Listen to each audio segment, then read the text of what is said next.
나눌 하나님의 말씀입니다. 요한복음 1장입니다. 요한복음 1장 19절에서 28절까지 보시겠습니다. 1장 19절에서 28절까지입니다. 유대인들이 예루살렘에서 제사장들을 레위인들을 요한에게 보내어 내가 누구냐 물을 때에 요한의 증언이 이러하니라.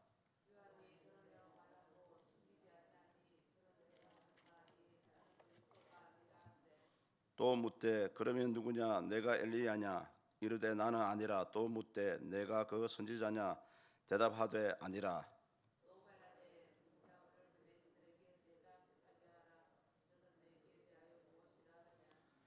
이르되 나는 선지자 이사야의 말과 같이 주의 길을 곧게 하라고 광야에서 외치는 자의 소리로라 하니라. 또 물어 이르되 내가 만일 그리스도도 아니요 엘리야도 아니요 그 선지자도 아닐진대 어찌하여 세례를 베푸느냐.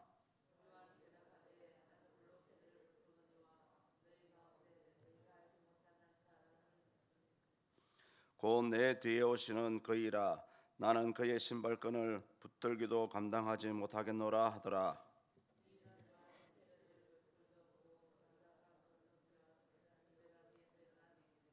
아멘. 예, 지난 시간까지 서문 요한복음의 서문이 끝이 나고요. 이제 이 본문부터가 이제 본격적으로 이제 요한복음의 스토리가 이제 진행이 됩니다. 오늘 이 내용도 마찬가지입니다. 다른 세 복음서와 같이 이제 세례 요한에 대한 또 세례 요한의 증거로부터 이제 이야기가 전개가 되고 있습니다. 이 본문을 보시면은 그 유대인들이 보낸 자들이 요한에게 그 정체를 물어보고 있죠. 요한의 정체를 물어보고 있습니다. 근데 요한은 아무 이런 방구도 없이 나는 그리스도가 아니다라고 정확하게 자기의 정체성을 밝히고 있습니다. 그런데 이 사람들이 대화를 들어보면은 표면적으로는 유대인들이 요한의 정체를 물어보는 것 같지만은 내면에 들어가면은 사실은 그 대화의 중심에 메시아로 오시는 예수님이 들어가 있습니다. 우리 19절을 보시면은 이제 유대인들이 그 예루살렘에서 제사장들과 이제 레위인을 세례 요한에게 보냈다고 그런 대화가 나옵니다. 이 제사장들과 레위인을 보낸다는 것은 이런 권리를 가질 수 있는 무리는 사내들인 공예밖에 없습니다. 그러면서 이들이 이제 요한의 정체를 물어보고 있습니다. 내가 누구냐? 여러분 왜 이런 질문을 할까요? 왜 이런 질문을 하고 있습니까? 이 사람들이 이런 질문을 하게 된 그 시대적 배경이 있습니다. 당시 이스라엘은 로마의 속국이었습니다. 그리고 당시 이스라엘은 구약의 말라기 선지자 이후로 무려 400년 넘게 선지자가 나오지 않았습니다. 그래서 이 사람들은 지금 어떤 생각을 가지고 있었냐면은 구약의 성경의 예언대로 자신들을 로마의 속박으로부터 구원해 줄 메시아, 이것을 우리 메시아 대망사상이라고 하죠. 이 메시아를 기다리고 있었습니다. 특히 당시 1세기 유대인들의 메시아가는 뭐냐면은 굉장히 힘이 세고요, 능력이 있고 또 군사력을 가진 그런 전투적인 메시아를 기대했습니다. 그래야 로마를 물리치고 자기들에게 평화를 주고 번영을 줄 것이라고 그런 생각만 가지고 있었습니다. 이처럼 메시아를 기대하는 아주 그 기대감이 고조된 상황에서 세례 요한이 나타난 겁니다, 여러분. 이 세례 요한의 등장은 그 당시 사회에 굉장히 센세이션을 일으키고 있었어요. 모든 관심이 세례 요한에게 집중되어 있었습니다. 여러분 아울러 세례 요한이 낙타 털옷을 입고 있다고 했지 않았습니까? 그래서 신학자들은 흡사 당시 세례 요한의 모습이 과거 엘리야의 모습과 닮았다고 그렇게 평가를 합니다. 근데 이제 문제는 뭐냐면 이 세례 요한이 나타난 것이 문제가 아니고요, 기존의 기득권층, 이 기득권층 오히려 반대로 위협을 느꼈습니다. 세례 요한 때문에 자기들의 그 권리나 이득을 놓칠까 싶어서 이제 걱정이 되었던 것입니다. 그래서 세례 요한의 정체를 알기 위해서 사람들을 보내게 되었습니다. 특히 이들은 무슨 권리로 네가 이렇게 세례를 주고 무슨 권리로 이런 회개를 하라고 외치고 있느냐, 이 권위의 문제를 가지고 이제 세례 요한에게 태클을 거는데요. 당신이 선지자입니까? 아니면 메시아입니까? 라고 이제 질문을 하게 됩니다. 이런 유대인들이 보낸 자들의 의중을 세례 요한은 눈치를 챘습니다. 그래서 아주 단호하게 나는 그리스도가 아니다라고 선을 그어버렸습니다. 우리 20절을 다 같이 읽겠습니다. 요한이 드러내어 말하고 숨기지 아니하니 드러내어 하는 말이 나는 그리스도가 아니라 한데. 아멘. 당시 사람들은 회개하라 천국이 가까웠다라고 또 와서 회개의 세례를 베푸는 세례 요한의 모습을 보고 이 사람이 메시아가 아닐까라는 그런 기대감을 많이 가지고 있었습니다. 그런데 세례 요한은 이들의 질문에 단호하게 나는 그리스도가 아니다라고 자기의 정체성을 이제 밝히게 되었습니다. 그래서 이제 이들은 다시 또 질문을 하게 되는데요. 그것은 뭐냐면은 이 질문의 배경이 말라기서 4장 5절에 나옵니다. 말라기서 4장 5절에 보시면은 최후의 심판 전에 하나님이 선지자 엘리야를 보낸다고 나와 있거든요. 그래서 이들이 이 말씀을 근거로 해서 그렇다면 당신이 그리스도가 아니면 당신은 엘리야입니까? 라고 물어보는 거예요. 사실 여러분, 이 질문 속에는 또 다른 함정이 들어가 있습니다. 실제로 세례 요한은 말라기서 3장 1절의 말씀대로 메시아가 오시기 전에 예수님의 길을 예비하는 메신저로 온 것이 맞습니다. 그런데 이 본문을 보시면 세례 요한은 당신이 엘리야입니까? 라고 물어봤을 때 아니다 라고 얘기를 했습니다. 말라기서 3장 1절의 말씀대로 하면 맞다라고 해야 되는데 아니다라고 했어요. 이건 왜냐하면 여러분, 질문하는 사람과 질문 받는 사람과의 관점의 차이입니다. 이 질문하는 사람들은 물어보는 이 엘리야는, 이 유대인들이 생각하는 엘리야는 여러분, 당시 과거 불말과 불수레로 성취했던 능력의 종 엘리야, 그 능력의 종 엘리야를 생각하고 물어보는 말입니다.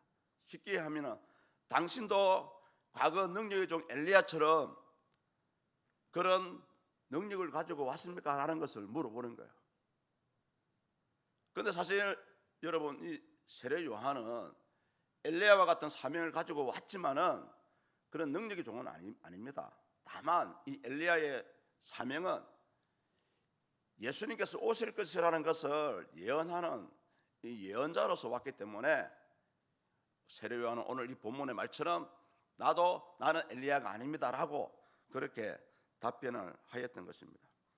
또 하나의 이유가 있습니다. 신명기서 18장 15절에 보시면은 모세가 죽기 직전에 예언했던 말씀입니다. 나와 같은 선지자가 올 것이다 라는 말씀이 있죠. 그래서 이 유대인들이 보낸 사람들은 또 은근슬쩍 엘리야냐 그 선지자냐라고 물어보면서 다시 한번 세례 요한에게 당신이 메시아가 맞지라는 그런 질문을 하는 그런 복선에 깔려있는 질문이었습니다.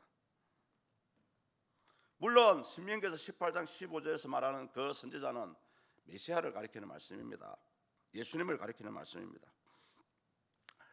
그런 의중을 눈치챘기 때문에 세례 요한도 그 세 번째 질문에도 아니다라고 답변을 했던 것입니다. 여기까지가 이제 세례 요한의 정체성이 이제 완전히 이제 정리가 되는 부분입니다. 아무 문제가 없어요. 그런데 이제 문제는 그 당시 바리새인들이 보낸 사람들에 대한 이 질문 때문입니다. 25절을 보십시오. 우리 25절을 읽어보시겠습니다. 또 물어 이르되 내가 만일 그리스도도 아니요 엘리야도 아니요 그 선지자도 아닐진데 어찌하여 세례를 베푸느냐. 아멘. 예, 이것은 바로 권위의 문제입니다. 당신이 아무 자격도 없는데 왜 세례를 베풀고 있어? 터집을 잡고 있는 거죠.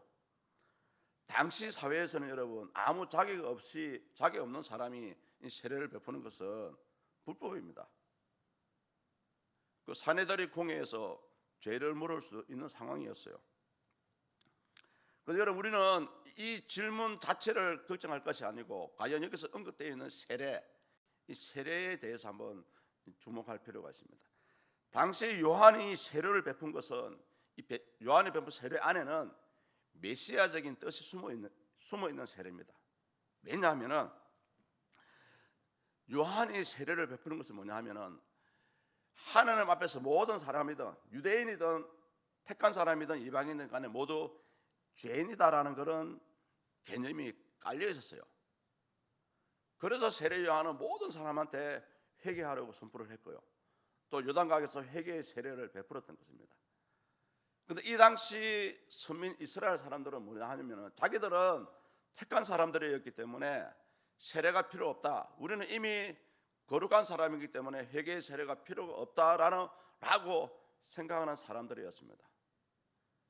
이것이 바로 메시아적인 뜻과 배치가 되는 부분이죠. 그런 상황을 알았기 때문에 세례 요한은 모든 사람에게 회개하라고 외쳤고요, 또 심지어 예수님과 같이 유대인들을 향해서 마치 독사의 자식들아라고 그렇게 선포를 했던 부분입니다. 그리고 또 이 메시아적인 사상 안에는 뭐가 있냐면은, 이 세례를 통해서 우리가 미리 메시아가 오시기 전에 정결해져 있어야 된다라는 그런 사상이 깔려 있었습니다. 그런데 세례 요한은 이 사람들의 이런 세례 베푸는 권위 문제에 대한 답변을 마치 동문서답하듯이 회피해버립니다. 26절을 제가 읽어드리겠습니다. 요한이 대답하되 나는 물로 세례를 베풀거니와 너희 가운데 너희가 알지 못하는 한 사람이 섰으니. 여러분, 이 구절의 의미는 뭐냐 하면은, 이미 예수님께서 당신들이 알지 못하는 사이에 지금도 이때까지 평범하게 살아왔다는 것을 의미합니다.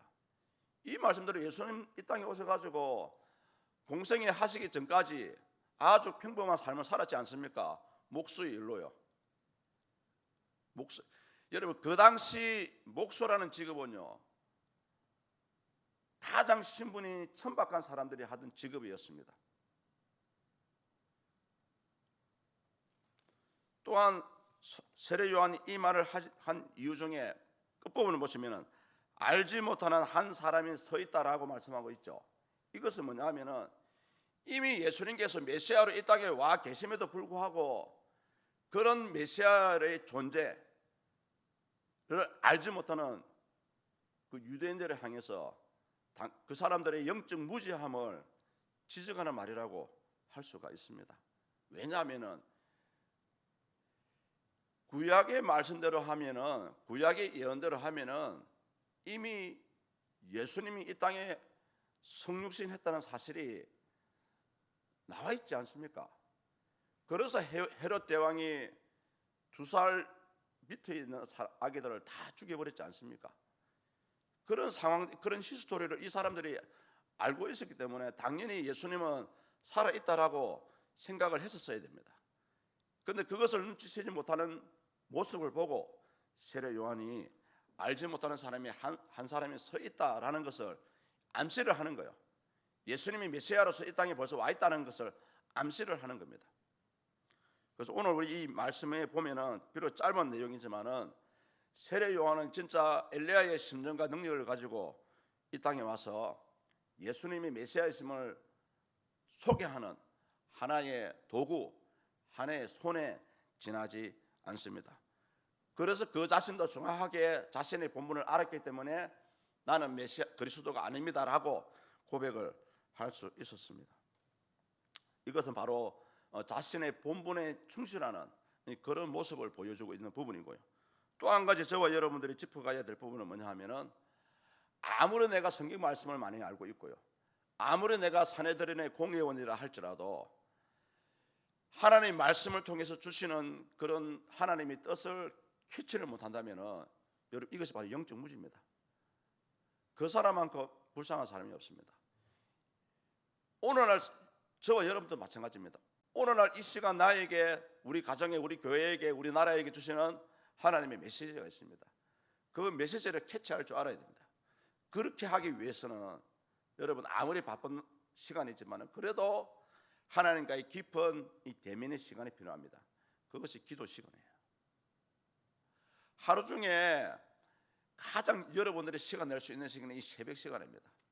왜냐하면 오후나 저녁에는 일하다 보면 피곤해서 지쳐요.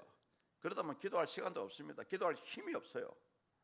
그래서 우리가 하나님의 뜻을 헤아리기 위해서는, 이런 영적 무지함에서 벗어나기 위해서는, 그래서 깊은 이 기도의 시간을 가질 필요가 있습니다. 아울러서 하나님의 말씀을 읽어봐야 됩니다. 하나님의 말씀 읽어야 하나님이 누구이신지, 하나님이 왜 나를 구원하시고 나에게 돈도 주시고 직업도 주시고 사업장을 주시고 능력을 주시고 직분을 주시는지 알 수가 있어요. 저도 이 말씀을 읽다 보면은 이 말씀들이 나중에 설교의 제목으로 막 떠올라요. 막 떠오르고, 저 역시 하나님의 말씀으로 인도함을 받는 사람입니다. 오늘 두 가지, 우리 자신에게 주어진 삶에 충실했으면 좋겠습니다. 여러분이 받은 능력, 여러분이 받은 직분, 진짜 이것만큼 충실하게 하는 것만큼 하나님 앞에 소중한 것이 없다고 생각되어집니다. 오늘 새벽에 기도하실 때에 다시 한번 여러분의 삶을 돌아볼 수 있는 기회가 되었으면 좋겠고요. 또 과연 나에게 하나님께서 이런 직분을 주시는데 또 이 삶에 만족함을 주시고 또 필요를 채워주시는데 나는 과연 주를 위해서 무엇을 할까? 그런 생각으로 한번 기도하는 이 새벽 시간이 되기를 축복합니다. 기도하시겠습니다. 하나님 감사합니다. 사랑하는 저희 백성들을 축복해 주시옵소서. 사실 이 새벽에 단잠을 깨우고 주님 앞에 나오기가 쉽지 않습니다. 그럼에도 불구하고 시간을 들이며 마음을 들이며 몸을 들이는 주님의 사랑하는 백성들, 주님 기억하시고 은혜를 주시고 복을 허락하여 주시옵소서. 이들을 통하여서 하나님 나라가 세워지게 하시고 이들을 통하여서 주님의 몸된 교회가 성장할 수 있도록 축복해 주시옵소서. 특별히 하나님 아버지, 오늘 주신 말씀처럼 세례 요한과 같이 나에게 주신 본분, 나에게 주신 사명, 나에게 주신 직분을 바르게 감당할 수 있는 우리 모두가 될 수 있도록 주님 힘을 허락하여 주시옵소서. 아울러서 메시아이심을, 우리 예수님을 알아보지 못하는 유대인들처럼 그런 영적 무지함에 빠져있지 않도록 다시 한번 기도의 삶을 살게 하시고, 이 새벽에 기도할 때에 주께서 나에게 원하시는 것이 과연 무엇인지 돌아볼 수 있도록 하나님 역사하여 주시고, 특별히 기도의 문을 열어주시고 기도의 마음을 허락하시고 하늘 문을 열어주시옵소서. 간구하는 기도 제목들이 다 주님 은혜 가운데 회복되고 응답받고 역사함이 우리의 삶 가운데 나타날 수 있도록 축복하여 주시옵소서. 특별히 하나님 아버지, 이 나라 민족을 붙잡아 주시옵소서. 힘들고 어려운 가정 가운데 있습니다. 또 아버지, 얼마 전에 또 천안의 또 모 교회에서 코로나 확진자가 무려 100명 가까이 또 나타났다고 합니다. 하나님 도와주시옵소서. 하루빨리 이 코로나가 진정되게 하시고 또 이 대한민국에 모세와 같은 아버지 훌륭한 지도자를 허락하셔서 하나님 기뻐하시는 이 대한민국, 하나님 기뻐하시는 이 한국교회가 될 수 있도록 축복하여 주시옵소서. 멀리 출타 중에 계신 담임 목사님을 기억해 주시고 영육간이 회복되는 그런 교회가 되게 하여 주시고 은혜 가운데 모든 일정을 마치고 돌아올 수 있도록 도와주시옵소서. 특별히 하나님 아버지, 이제 내일 모레 토요일 서울에서 결혼하는 우리 강은하 자매를 위해서 기도합니다. 멀리 있어서 우리가 참석을 하지 못하지만은 우리 주님께서 그 자리에 함께 해주시고 축복하여 주시옵소서. 은혜로운 결혼식이 되게 하시고 또 은혜로운 가정생활 삶으로서의 사명을 감당할 수 있는 이 우리 강은하 자매가 될 수 있도록 주님 축복하여 주시옵소서. 감사합니다. 예수 그리스도 이름으로 기도드립니다. 아멘.